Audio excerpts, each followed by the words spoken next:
So there's a really cool gaming and coffee shop near me called Game On. They've got stuff for every tabletop game you could imagine, from Pokemon to Dungeons and Dragons. They got tons of table space that you can play on. They have a really good coffee shop, like genuinely maybe one of the best coffee shops in my area.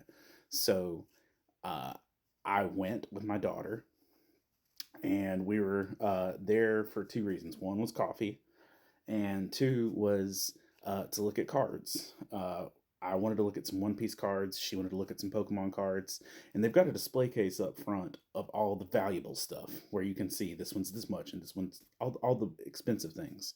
But then they've got a wall in the back that it's just tray after tray after tray of bulk cards. All the cards that aren't necessarily worth money, but if you like collecting and you enjoy the cards for themselves, you can have a really good time.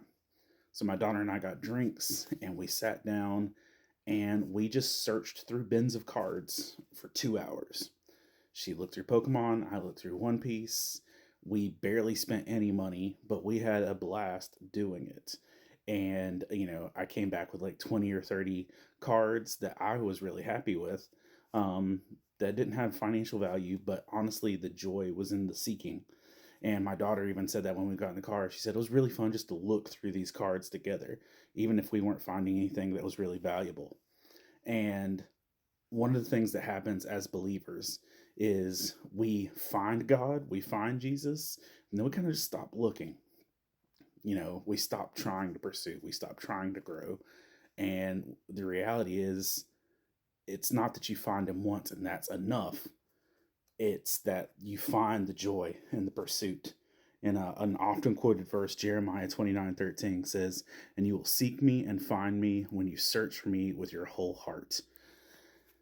I would encourage you, don't be satisfied in finding him once. Keep searching for him daily through his word, through prayer, because there is joy in the searching. This has been a Faith and Fandom Bite Size. If you enjoyed this, head on over to faithandfandom.org, where you can find more than 200 geeky devotionals for you to read at any point in time. We are wherever you find podcasts. We've got more than a dozen books in our devotional series on Amazon.